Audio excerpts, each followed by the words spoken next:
നമസ്കാരം കൂട്ടുകാരെ. താലൂക്ക് തല വനിതാ വായനാ മത്സരത്തിലേക്ക് തിരഞ്ഞെടുക്കപ്പെട്ട പുസ്തകമായ ദൈവത്തിൻ്റെ അവകാശികൾ.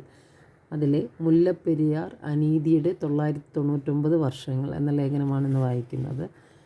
പ്രകൃതി ദുരന്തങ്ങളും പകർച്ചവ്യാധികളും നിരന്തരം തുടരുന്ന കേരളത്തിൽ ഉത്കണ്ഠയുടെയും ഭയാശങ്കയുടെയും ഇരുൾമേഘമായി മുല്ലപ്പെരിയാർ ഉരുണ്ടുകൂടാൻ തുടങ്ങിയിട്ട് കാലമേറെയായി. 999 വർഷം അനന്തമായി നീളുന്ന അനീതിയുടെ ആ കരാർ മലയാളിക്കുമേൽ ഡെമോക്രസിൻ്റെ വാൾ പോലെ വൻ ഭീഷണിയായി തുടരുന്നു. തൊഴിൽ വൈദഗ്ധ്യവും അർപ്പണബോധവും കൈമുതലായിരുന്ന വിദഗ്ധ സംഘത്തിൻ്റെ കരവിരുതിൽ ബ്രിട്ടീഷുകാരുടെ കാലത്ത് അവരുടെ മേൽനോട്ടത്തിൽ രൂപം കൊണ്ട അണക്കെട്ടായതുകൊണ്ട് വിശ്വാസത്തിൻ്റെ ഉരുക്കുകോട്ടയായി അതിപ്പോഴും നിലനിൽക്കുന്നു. എങ്കിലും ഇനി എത്ര നാൾ ആ വിശ്വാസം സൂക്ഷിക്കാനാവുമെന്ന് ആർക്കും അറിയില്ല. കേരളീയരുടെ നെഞ്ചിടിപ്പിന് തെല്ലും വില കൽപ്പിക്കാതെ അണക്കെട്ട് തകരില്ലെന്ന പല്ലവിൽ തമിഴ്നാട് നിസ്സംഗത തുടരുമ്പോൾ ആ നിസ്സംഗതയ്ക്ക് കേരളം വലിയ വില നൽകേണ്ടി വരുമോ എന്ന ആശങ്ക പടരുകയാണ്. മുല്ലപ്പെരിയാർ അണക്കെട്ടിന് എന്തെങ്കിലും സംഭവിച്ചാൽ ഇടുക്കി, കോട്ടയം, പത്തനംതിട്ട, എറണാകുളം എന്നീ 4 ജില്ലകൾ കേരളത്തിൻ്റെ ഭൂപടത്തു നിന്ന് അപ്രത്യക്ഷമാകുമെന്ന് പഠനങ്ങൾ വ്യക്തമാക്കുന്നു. 2018-ലും 2019-ലും എത്തിയ പ്രളയത്തിൻ്റെ സംഹാരതാണ്ഡവം മലയാളിയുടെ മനസ്സിലുണ്ടാക്കിയ ഞെട്ടൽ നമുക്കിതൊക്കെ അസംഭവ്യം എന്ന ചിന്തയുടെ തിരോധാനത്തിന് കൂടി വഴിവെച്ചിട്ടുണ്ട്. തുലാവർഷവും കാലവർഷവും കേരളത്തിൽ ക്രമം തെറ്റിയെത്തുന്ന നാളുകളിലെല്ലാം മുല്ലപ്പെരിയാർ കരൽ പിളർക്കുന്നൊരടയാളമായി മലയാളി മനസ്സിൽ തികട്ടിയെത്തും. ദുസ്വപ്നങ്ങളായും വിലാപമായും പ്രതിഷേധമായും നിലവിളിയായും മുദ്രാവാക്യങ്ങളായും നമ്മുടെ പ്രതികരണങ്ങൾ തെരുവിലലിഞ്ഞ് നേർത്തില്ലാതെയാകും. ഭരണാധികാരികൾ നിസ്സംഗരായി തുടരുകയും അടുത്ത മഴപ്പെയ്ത്തിലേക്ക് മനുഷ്യരുടെ ഭീതി പിന്മടങ്ങുകയും ചെയ്യും. 2 സംസ്ഥാനങ്ങൾ തമ്മിലുള്ള വിഷയം എന്ന പരിഗണനയെ കൈവന്നിട്ടുള്ളൂ എന്നതാണ് മുല്ലപ്പെരിയാറിൻ്റെ വിഷയത്തിൽ ഇപ്പോഴും തുടരുന്ന ദുർവിധിയെ കഠിനതരമാക്കുന്നത്. ലോകത്തെവിടെയും പ്രകൃതി ദുരന്തങ്ങൾ സംഹാരതാണ്ഡവമാടിയപ്പോഴെല്ലാം സുരക്ഷിതരെന്ന സ്വകാര്യ അഹങ്കാരവുമായി കേരളീയരായ നാം അചഞ്ചലരായി നിന്നു. പക്ഷേ സുനാമിയും ഓഖിയും നിപ്പയും ആവർത്തിച്ചെത്തിയ പ്രളയവും കോവിഡും ചേർന്ന് അമിതമായ ആത്മവിശ്വാസത്തെ തകർത്തെറിഞ്ഞു. അത് നമ്മുടെ മനസ്സിലുണ്ടാക്കിയ അവിശ്വാസത്തിൻ്റെ മുറിവുണങ്ങാൻ ഇനിയും എത്ര കാലം എടുക്കുമെന്നത് അജ്ഞാതമാണ്. പ്രളയകാലത്ത് മുല്ലപ്പെരിയാർ അണക്കെട്ട് നിറഞ്ഞു കവിയാറായപ്പോൾ അണക്കെട്ടിൽ നിന്ന് കുറച്ച് വെള്ളമെടുത്ത് കേരളീയരെ സുരക്ഷിതരാക്കാൻ ഭരണകൂടവും ജനങ്ങളും ആവർത്തിച്ച് ആവശ്യപ്പെട്ടിട്ടും തമിഴ്നാട് വഴങ്ങിയില്ല.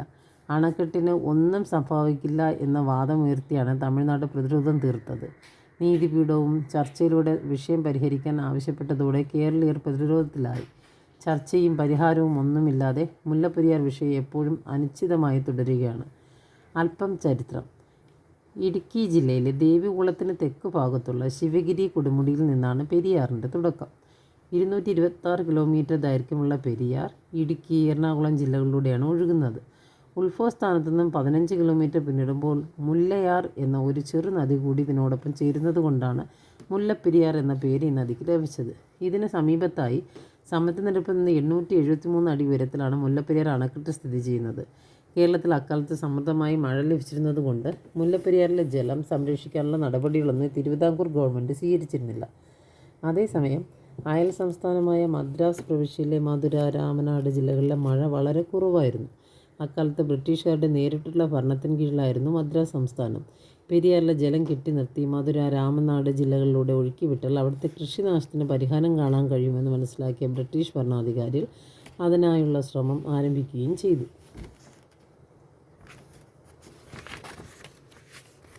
ബ്രിട്ടീഷ് ഗവൺമെൻറ് പ്രതിനിധിയായ റെസിഡൻറ്റ് ഫിഷർ സെപ്റ്റംബറിൽ അന്നത്തെ തിരുവിതാംകൂർ ദിവാനായിരുന്ന മാധവറാവുവിന് പെരിയാറിലെ ജലം മദ്രാസ് പ്രവിശ്യയിലേക്ക് ജലസേചനത്തിനായി പങ്കുവയ്ക്കണമെന്ന് ആവശ്യപ്പെട്ടുകൊണ്ട് ഒരു കത്തയച്ചു.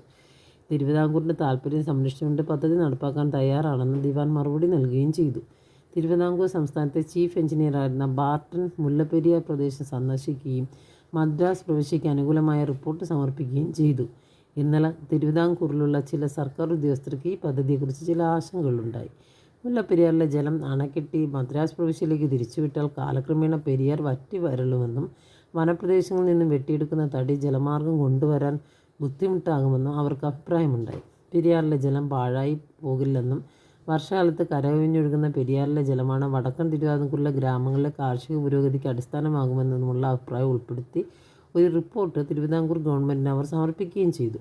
എന്നാൽ ഇക്കാര്യം പരിഗണിക്കപ്പെട്ടില്ല. തുടർന്ന് ഇരു സംസ്ഥാനങ്ങളും തമ്മിൽ പദ്ധതിയെ സംബന്ധിച്ച് കരാറുണ്ടാക്കി. 1886 ഒക്ടോബറിൽ അതായത് 1062 തുലാമാസം 14-ാം തീയതി തിരുവിതാംകൂർ മഹാരാജായ വിശാഖം തിരുനാളിനു വേണ്ടി KKV രാമ അയ്യങ്കാരും മദ്രാസിന് വേണ്ടി സ്റ്റേറ്റ് സെക്രട്ടറി ജോൺ ചൈൽഡ് ഹാനിങ്ടണുമാണ് പാട്ടക്കരാറിൽ ഒപ്പുവെച്ചത്. കരാറിലെ പ്രധാന വ്യവസ്ഥകൾ ഇങ്ങനെയാണ്. 1. പെരിയാറിലെ ജലം മദ്രാസ് പ്രവിശ്യയിലേക്ക് തിരിച്ചുവിടുന്നതിലേക്കായി അണക്കെട്ടിനും മറ്റ് നിർമ്മാണ പ്രവർത്തനങ്ങൾക്കുമായി 8000 ഏക്കർ ഭൂമി തിരുവിതാംകൂർ മദ്രാസ് ഗവൺമെൻറ്റിനെ ഏൽപ്പിക്കണം. നഷ്ടപരിഹാരമായി തിരുവിതാംകൂറിന് ആണ്ടുതോറും 40,000 രൂപ നൽകണം. ഈ തുക രൊക്കം പണമായി നൽകുന്നതിന് പകരം ആ നാട്ടുരാജ്യം വർഷം തോറും ബ്രിട്ടീഷ് മേൽക്കോയ്മയ്ക്ക് കപ്പമായി കൊടുക്കാൻ ബാധ്യതപ്പെട്ട തുകയിൽ നിന്ന് കിഴിക്കേണ്ടതാണ്. 8000 ഏക്കറിൽ കൂടുതൽ ഭൂമി ഉപയോഗിക്കേണ്ടി വന്നാൽ ഓരോ ഏക്കറിനും 5 രൂപ നിരക്കിൽ പാട്ടം നൽകേണ്ടതാണ്. നിർമ്മാണ പ്രവർത്തനങ്ങൾക്ക് ആവശ്യമുള്ള കല്ല്, മണ്ണ്, മരം, മുള മുതലായ സാമഗ്രികൾ പ്രതിഫലം നൽകാതെ തിരുവിതാംകൂർ പ്രദേശത്തു നിന്ന് എടുക്കാൻ പാട്ടക്കാരന് അവകാശമുണ്ടായിരിക്കും. ഈ കരാറിൻ്റെ കാലാവധി 999 വർഷമായിരിക്കും. ഈ നീണ്ട കാലയളവ് ദുരൂഹമാണ്. രണ്ട് ഗവൺമെൻറ്റുകൾക്കുമിടയിൽ കരാർ നടത്തിപ്പിനിടയിൽ എന്തെങ്കിലും തർക്കമുണ്ടായാൽ രണ്ടുപേരും നിർദ്ദേശിക്കുന്ന ഓരോ മധ്യസ്ഥരുടെയോ, അതായത് ആർബിട്രേറ്റർമാർ, അല്ലെങ്കിൽ അവർ നിർദ്ദേശിക്കുന്ന ഒരു മധ്യസ്ഥൻ്റെയോ അന്തിമ തീരുമാനത്തിൽ വിടുന്നതാണ്. 1887 അണക്കെട്ടിൻ്റെ ശിലാസ്ഥാപനം നടന്നത്. 400-ലേറെ പേർ അണക്കെട്ടിൻ്റെ നിർമ്മാണത്തിലൂടെ അപകടത്തിൽപ്പെട്ട് മരണവും അടഞ്ഞു. 1893 മദ്രാസ് ഗവൺമെൻറ് എഞ്ചിനീയർമാർ അണക്കെട്ടിൻ്റെ നിർമ്മാണം പൂർത്തിയാക്കി. റിസർവോയറിൻ്റെ നിരപ്പ് 152 അടിയും വെള്ളം കെട്ടി നിർത്തുന്ന ഭാഗത്തിൻ്റെ, അതായത് കാച്ച്മെൻറ്റ് ഏരിയ ആകെ വിസ്തീർണം 305 ചതുരശ്ര മൈലും ഉണ്ടായിരുന്നു. 8000 ഏക്കറിന് പുറമെ 592 ഏക്കറോളം അധിക ഭൂമി മദ്രാസ് ഗവൺമെൻറ്റിന് ഉപയോഗിക്കേണ്ടതായി വന്നു. ആകെ 1,40,000 ഏക്കർ ഭൂമി പെരിയാർ ജലം കൊണ്ട് മദ്രാസ് പ്രവിശ്യയിൽ കൃഷിയോഗ്യമാക്കപ്പെട്ടു. തിരുവിതാംകൂറിന് പാട്ടക്കരാർ കൊണ്ട് പ്രത്യേകിച്ച് നേട്ടമൊന്നും ഉണ്ടായതുമില്ല. സർ CP രാമസ്വാമി അയ്യരുടെ കാലത്ത് പാട്ടക്കരാർ അദ്ദേഹം വിശദമായി പരിശോധിക്കുകയും മദ്രാസ് ഗവൺമെൻറ് നടത്തുന്ന കരാർ ലംഘനം കണ്ടെത്തുകയും ചെയ്തു. തിരുവിതാംകൂർ ഗവൺമെൻറ് മദ്രാസ് ഗവൺമെൻറ്റിന് വിട്ടു നൽകിയ ഭൂമിയും വെള്ളവും കരാർ പ്രകാരം കൃഷിക്കും ജലസേചനം നടത്തുന്നതിനുമല്ലാതെ മറ്റൊന്നിനും ഉപയോഗിക്കാൻ മദ്രാസ് ഗവൺമെൻറ്റിന് അനുമതിയില്ല. നൽകുന്ന വെള്ളം കുടിക്കാൻ പോലും ഉപയോഗിക്കാൻ നിയമപരമായ വ്യവസ്ഥയുള്ള നിലപാടായിരുന്നു CPക്കുണ്ടായിരുന്നത്. മധ്യസ്ഥനായിരുന്ന സർ നളിനി രഞ്ജൻ ചാറ്റർജി തർക്കത്തിൽ ഇടപെട്ട് താഴെ പറയുന്ന തീരുമാനങ്ങളിലെത്തി. പെരിയാറിൽ നിന്ന് ലഭിക്കുന്ന ജലം ജലസേചനത്തിന് മാത്രമേ ഉപയോഗിക്കാൻ മദ്രാസിന് അവകാശമുള്ളൂ. പെരിയാറിൽ നിന്നുള്ള ജലം ഏതു വിധം കൊണ്ടുപോകുമെന്നോ വിതരണം ചെയ്യണമെന്നോ പാട്ടക്കരാർ വ്യക്തമായി വ്യവസ്ഥ ചെയ്യുന്നില്ല. ജലസേചനം സംബന്ധിച്ച് മറ്റ് ആവശ്യങ്ങൾ നിർവഹിക്കുന്നതിന് നദീജല വൈദ്യുതി കൂടിയേ തീരുവെന്നുണ്ടെങ്കിൽ അത് ഉൽപ്പാദിപ്പിക്കാൻ മദ്രാസ് ഗവൺമെൻറ്റിന് അവകാശമുണ്ടായിരിക്കണം. 1947 ജൂലൈ മാസത്തിൽ ഡൽഹിയിൽ വെച്ച് CPയും മൗണ്ട് ബാറ്റനും തമ്മിൽ നടന്ന ചർച്ചയിൽ മുല്ലപ്പെരിയാർ പ്രശ്നം ഉയർന്നു വന്നു. കരാർ റദ്ദാക്കണമെന്ന് CP ആവശ്യപ്പെട്ടെങ്കിലും അക്കാര്യം നടന്നില്ല. സ്ഥിതി അങ്ങനെയേ തുടർന്നു. 1970 മെയ് 29 മുല്ലപ്പെരിയാർ പാട്ടക്കരാറിന് അനുബന്ധമായി അന്നത്തെ മുഖ്യമന്ത്രിയായിരുന്ന C. അച്യുതമേനോൻ ഒരു കരാർ ഉണ്ടാക്കി. പെരിയാറിലെ വെള്ളം ഉപയോഗിച്ച് വൈദ്യുതി ഉൽപ്പാദിപ്പിക്കാനും നിർമ്മാണ പ്രവർത്തനങ്ങൾക്കുൾപ്പെടെ എന്താവശ്യവും തമിഴ്നാടിന് നിർവഹിക്കാമെന്നായിരുന്നു കരാർ. ഇതിനായി ഏക്കറൊന്നിന് 30 രൂപ വെച്ച് 30 കൊല്ലത്തേക്ക് തമിഴ്നാട് ഗവൺമെൻറ് കേരളത്തിന് നൽകണമെന്നും വ്യവസ്ഥ ചെയ്തു. പെരിയാർ പവർ ഹൗസിൽ വൈദ്യുതി ഉൽപ്പാദിപ്പിക്കുന്നതുമായി ബന്ധപ്പെട്ട് കേരള ഗവൺമെൻറ്റിൻ്റെ അധികാര അതിർത്തിക്കുള്ളിൽ പമ്പ് ഹൗസ്, ജലവിതരണ സംവിധാനം, ടെലിഫോൺ ലൈനുകൾ തുടങ്ങിയവയുടെ പണികൾ ചെയ്യുന്നതിനുള്ള അനുമതി നൽകി. തൊഴിലാളികൾക്ക് ക്വാർട്ടേഴ്സ് നിർമ്മിക്കുവാനും തമിഴ്നാട് ഗവൺമെൻറ്റിന് യുക്തമെന്ന് തോന്നുന്ന എന്ത് ജോലികൾ ചെയ്യാനുമുള്ള അവകാശാധികാരങ്ങൾ ഇതോടൊപ്പം നൽകുകയുണ്ടായി. രാജഭരണകാലത്തുണ്ടായ ഒരു കരാർ, ബ്രിട്ടീഷുകാരുടെ ആധിപത്യം നടപ്പിലാക്കിയ കരാർ, രാജഭരണം അവസാനിച്ചു. ബ്രിട്ടീഷുകാരെ നാടുകടത്തി രാജ്യം സ്വാതന്ത്ര്യം നേടി. ജനാധിപത്യ സർക്കാരുകൾ പലതവണ മാറി മാറി വന്നു. എന്നിട്ടും അന്നുണ്ടായ ഒരു കരാർ, അത് എത്രയെങ്കിലും തലമുറകൾക്കപ്പുറം ദീർഘകാലത്തേക്ക് നീളുന്ന ഒരു കരാർ, നൂറ്റാണ്ടുകൾക്കപ്പുറം ജനിക്കാനിരിക്കുന്ന കുഞ്ഞുങ്ങളുടെ മേൽവര ബാധ്യതയേറ്റുന്ന അന്യായമായ ഒരു കരാർ ഇന്നും നിലനിൽക്കുന്നു എന്നുള്ളത് ഏറ്റവും വലിയ വിരോധാഭാസമാണ്. അണക്കെട്ടിൻ്റെ നിർമ്മാണം. ഒരുതരം ചുണ്ണാമ്പ് മിശ്രിതമായ സുർക്കി ഉപയോഗിച്ചാണ് മുല്ലപ്പെരിയാർ അണക്കെട്ട് നിർമ്മിച്ചിരിക്കുന്നത്. പാകമാകാത്ത ഇഷ്ടികപ്പൊടിയും ചുണ്ണാമ്പും ചേർത്താണ് സുർക്കി നിർമ്മിക്കുന്നത്. ഇന്ത്യയിൽ സുർക്കി മിശ്രിതം ഉപയോഗിച്ച് നിർമ്മിച്ചിരിക്കുന്ന ഏക അണക്കെട്ടാണിത്. അണക്കെട്ടിന്മേൽ അധികാരം കരാർ പ്രകാരം തമിഴ്നാടിനാണ്. ഒരു ഡാമിൻ്റെ ശരാശരി ആയുസ് ഏകദേശം 60 വർഷമാണ്. മുല്ലപ്പെരിയാർ അണക്കെട്ട് നിർമ്മിച്ചിട്ട് 128 വർഷം പിന്നിടുന്നു. മുല്ലപ്പെരിയാർ ഡാമിൻ്റെ ശില്പിയായ പെനിക്വിക് ഡാമിൻ്റെ ആയുസ്സിന് നൽകിയ ഗ്യാരണ്ടി 50 വർഷമാണ്. എന്നാൽ അതിൻ്റെ ഇരട്ടിയിലേറെ വർഷങ്ങൾ കഴിഞ്ഞിട്ട് ഇപ്പോഴും അണക്കെട്ട് അങ്ങനെ തുടരുന്നത് ദൈവകാരുണ്യം കൊണ്ട് മാത്രം. നിർമ്മിച്ച വിദഗ്ധർ തന്നെ 50 വർഷം മാത്രം ആയുസ് പ്രവചിച്ച ഒരു ഡാമിനാണ് 999 വർഷത്തെ കരാർ എന്ന് ഓർക്കണം.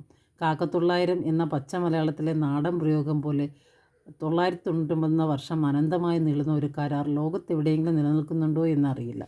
പാർട്ട കരാർ പരമാവധി 99 വർഷം എന്നൊക്കെയാണ് കേട്ടിട്ടുള്ളത്.